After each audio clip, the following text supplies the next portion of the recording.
So I wasn't sure what to talk about here. So I asked God and Goddess, and I asked the ocean, and I asked the sky, and I asked the elements. And immediately what came through is for me to talk about primordial wildness. Our primordial animality. So here we go. The channel is open, and I'm just going to let it flow.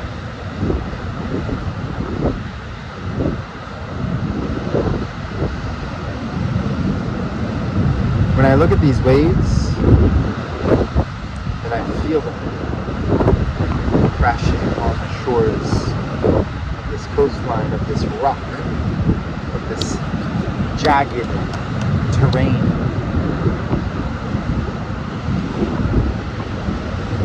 I feel into the primordial wildness of my being, which cannot be tamed. I think and feel into the animality of my soul and the animacy of my body. More the animality of my body and the animacy of my soul is what I meant to say, but the breaths chose themselves in this way because this quaternity is interwoven, much like the quaternity of the elements, which are all present here. The sun, over there, the sun is over there. The earth, the waters, the air. Compiled into the ethers of my soulful being breathing itself harmoniously into language and song.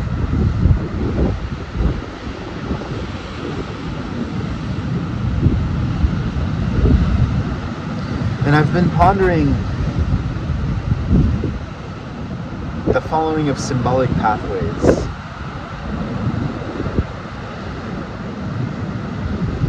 Learning to follow the symbolic threads of God, synchronistically woven into reality as He speaks to us and guides us back into our hearts, into ourselves, into our soul's calling.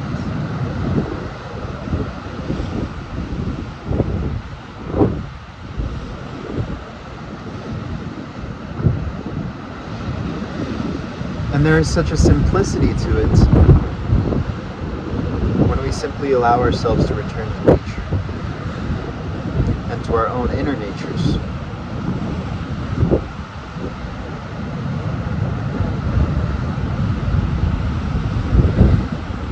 To witness the mirrors of the world and to witness how they are present in nature herself. The wild crashing of waves, the solidity of the rocks, the seamlessness of breath, the joy and life-giving essence of the sun.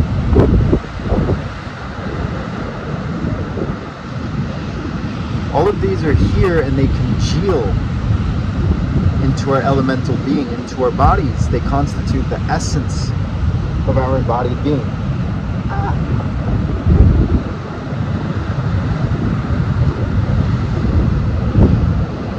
And oftentimes, what is simply the case is that there are things that stand in the way of that purely perfect symbiotic harmony that innately and simply exists by way of simple being, presence, reciprocal exchange.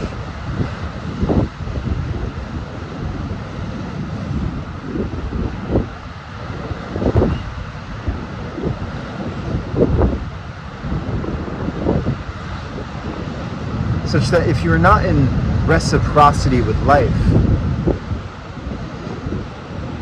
if you feel, hold on, there's a turkey vulture flying away.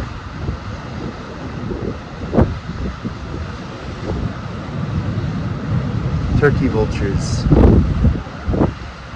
are symbolic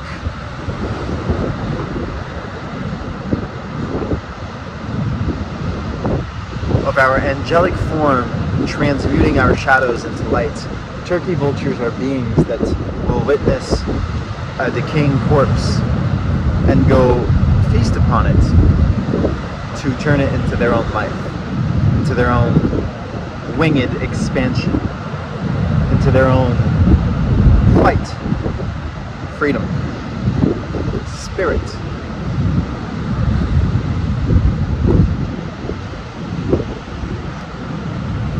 So you are witnessing me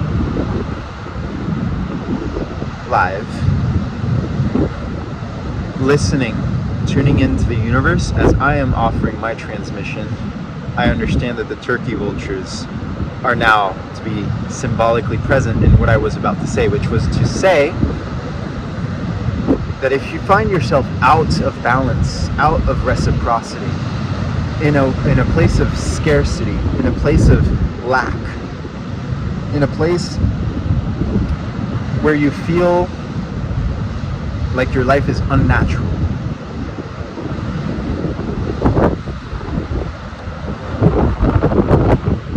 the turkey vulture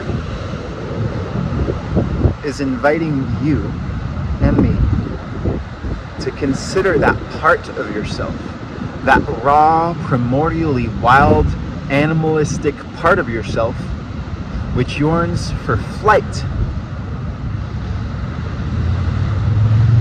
and which knows that to nourish this flight you must witness the parts of yourself which are dead and dying, compost them, transmute them, alchemize them into your life force, into your breath, into your spirit, into your winged, animate flight.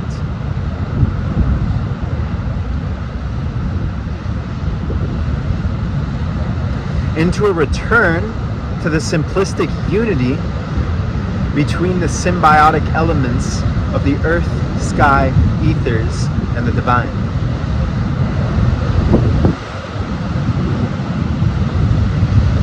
Earth, sky, flame, waters, ethers, and the divine.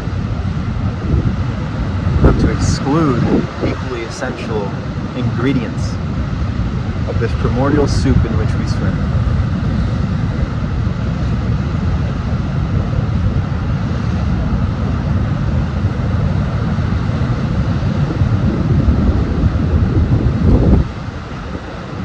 And what I'm speaking of is reciprocity, which then nourishes and nurtures, like the primordial mother of the ocean, abundance. The abundance of your soul, the abundance of your being, the abundance of life herself, self-sustaining, self-reliant, self-renewing, self-perpetuating, self-aggrandizing, and self-beatifying. Beatifying being beatification, being a offering to the divine, a lifting up of reality into its own apotheosis, into its own divination, into its own reverence. The process of making sanctified, the process of making divine, of witnessing the divinity contained within a process. Self-beatifying essence of nature, which you are, and which I am, which we as human beings are, in coherence with the elemental convergence of being, here presented as nature.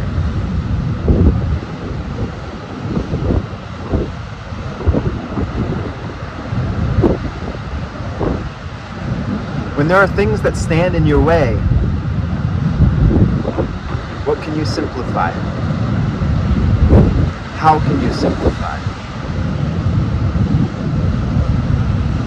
How can you allow yourself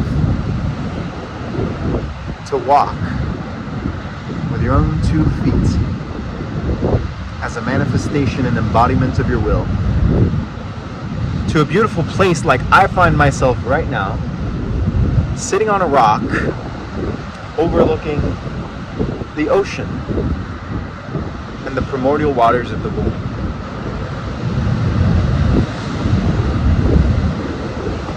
What is preventing you from doing that?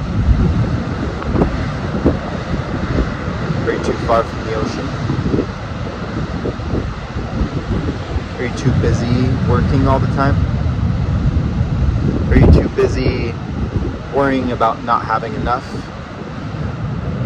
Are you busy scrolling on your phone, numbing yourself? Are you busy numbing yourself with food, with pleasure, with pain, with friendships that don't nourish you, with behaviors that don't nourish your soul?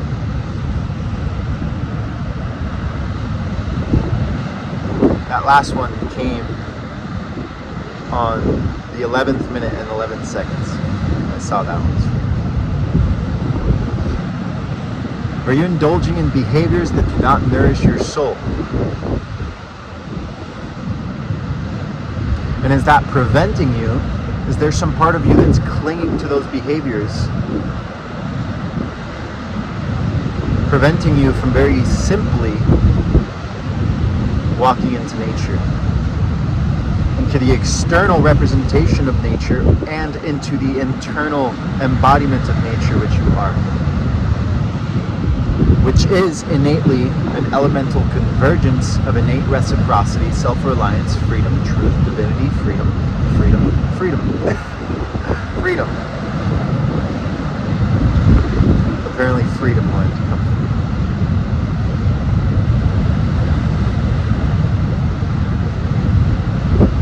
Are you clinging to certain forms of behavior, and are you choosing certain forms of behavior which are keeping you unfree? What are they? Do you know what they are? Or do you not? If you know what they are, then that's step one. Inquiring a little bit more deeply. Why do I cling to them? What part of me is clinging to them? Am I addicted to them? Where are they rooted in my being? Where are these things attached to me? Where are these patterns attached to me? Where are they clinging hopelessly, desperately for life? What are they saying? Are they expressing a pain that is unfelt?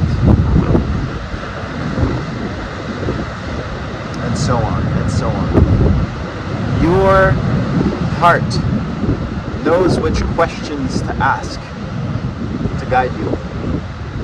And your soul will always be here to protect you in the exploration of the most painful places which you sometimes refuse to see.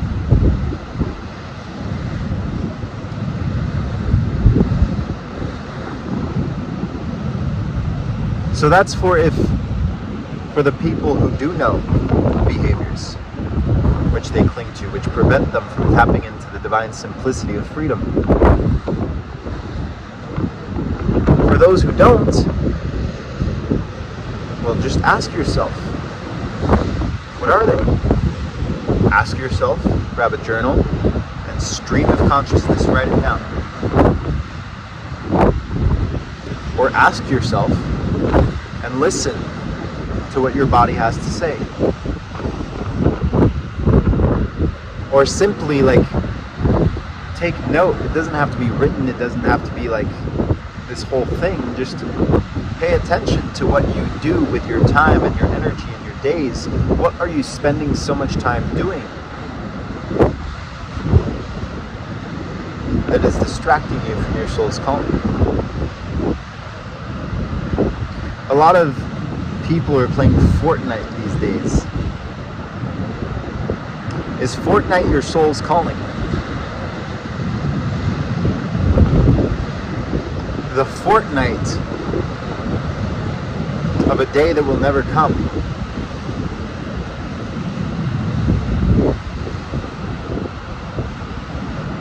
I'll do it tomorrow. Oh, sure, it's nice. All these things you're saying, Carl, they're nice. They're nice. Maybe I'll take note of it tomorrow. I'll take note of what I do with my days tomorrow.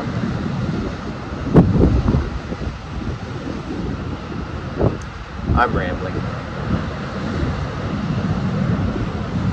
All of this was about primordial wildness, the primordial animality and animacy of your being.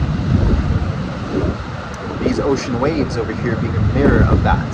This rock, this jagged, magnificent earth, a mirror of that. The sky and the sun, the air, these breaths, a mirror of that.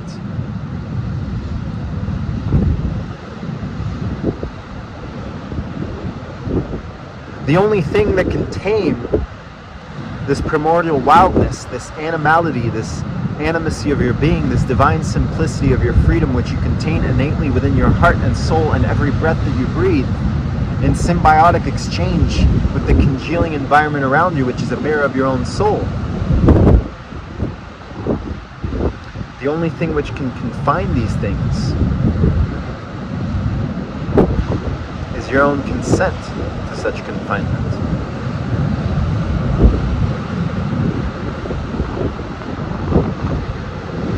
Truly.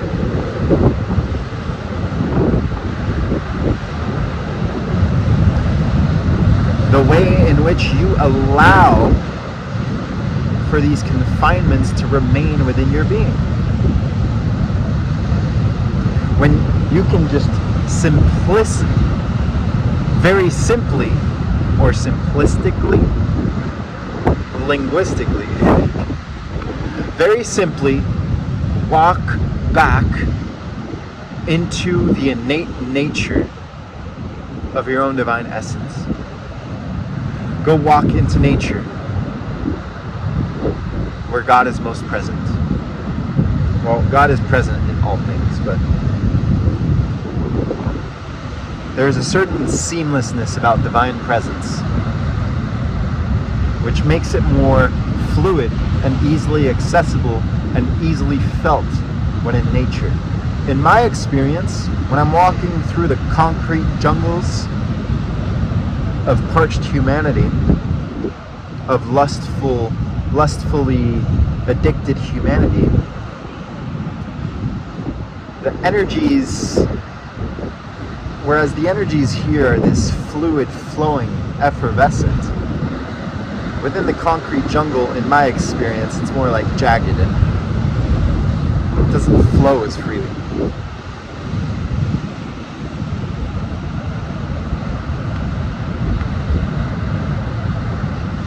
But you can nevertheless find the places wherein that divinely simple fluidity exists.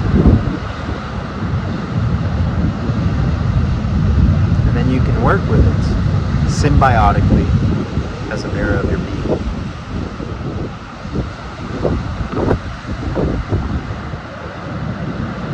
And you can tune in to the particular forms of energy which you can find within the world. These waves, these crashing waves. When I face a confinement or a self-confining pattern within myself, a form of constriction, a form of self-imprisoning behavior, sometimes what I need is just this movement, this wildness to shake things up. Waves pummeling, crashing on the surface of my ageless bones. The ageless bones of my self-defeatism. The calcifications. Uh-oh. I might have obliterated the flower. Offer to the ocean.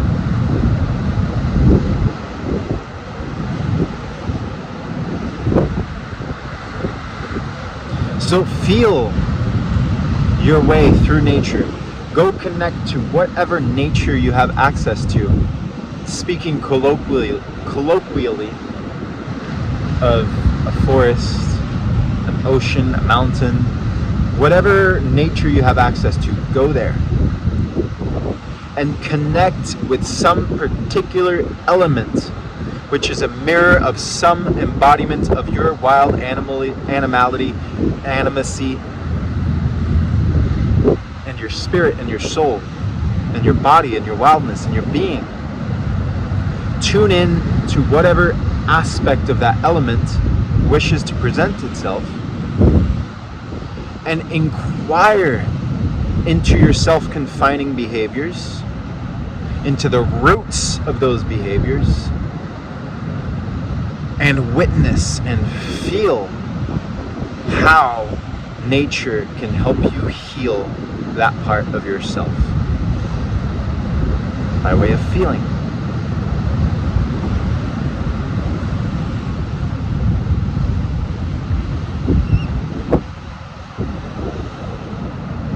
Here, overlooking this graceful ocean, there's a sweet little bird with a red beak down there. This is my reminder that the seamless fluidity of my breaths and my being, and me walking in the purpose of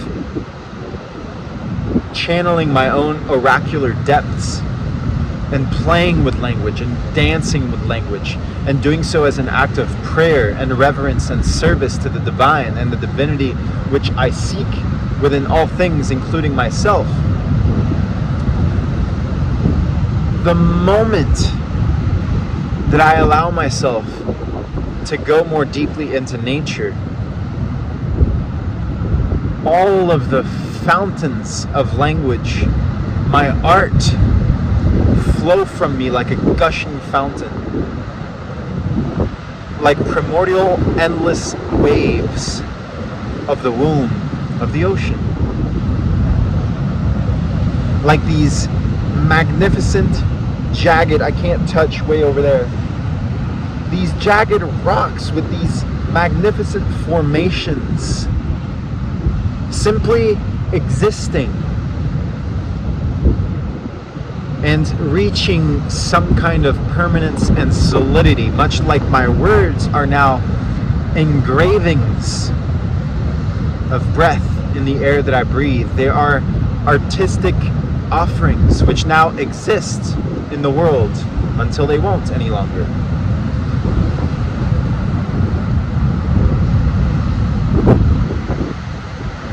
The breaths, the air, the seamless fluidity of this invisible substance that is holding the substratum of reality and carrying the light of the sun, the divine flame of emollient life, into being.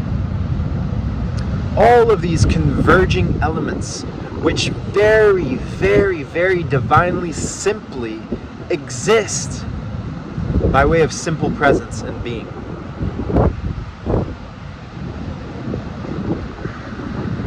The moment that I set aside whatever other patterns I might be choosing to embody, whatever tasks that I might be like, oh, I have to do this in order to do that, in order to blah, blah, blah, like try to plan with my mind what my day is going to be. No, I just walk into nature and I allow nature to decide for me that which I need, that which I say, that which I create, in accordance with the universal and transcendental divine will, of course.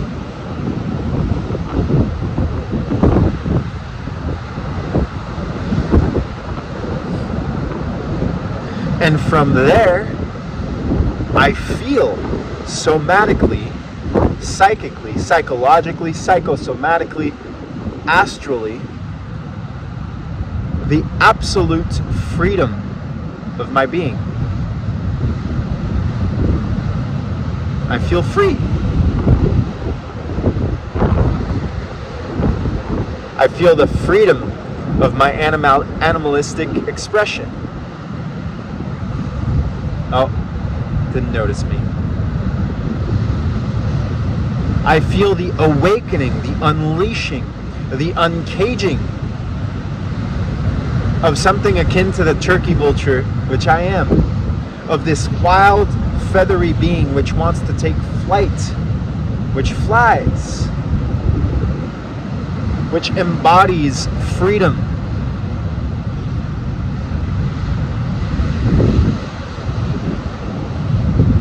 Hold on a second.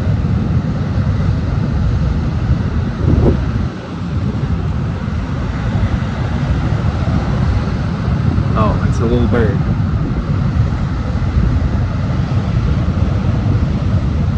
And so I become the freedom of my being. Not by some act of adding this behavior that I need to do, adding that. Like, it's about a renunciation of everything that stands in the way. And a return to the absolute simplicity of the divine, which exists in all things, and which pronounces itself most beautifully, to my eyes, in art, in nature, in creation, and in pure primordial wildness.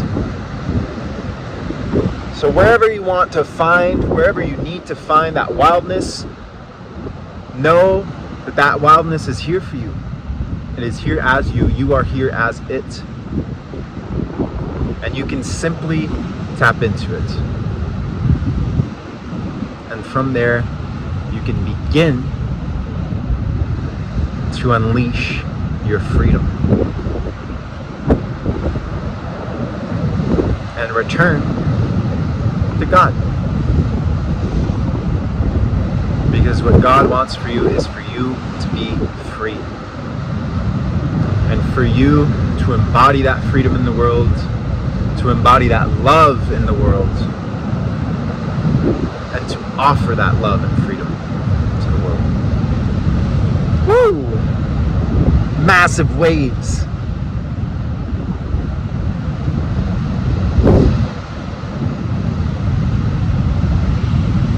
I'm going to let them play themselves out. And then end.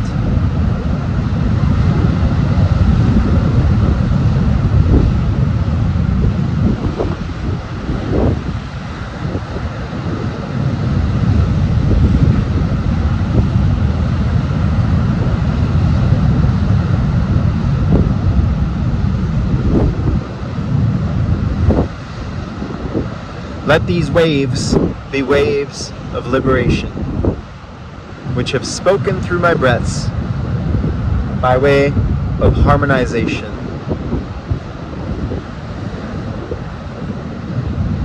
and an invitation of all that is divine and true. Thank you. Many blessings to you, and may you be free, may you find God, and may you reconnect with the truth of your soul. For that is what you are. Bye.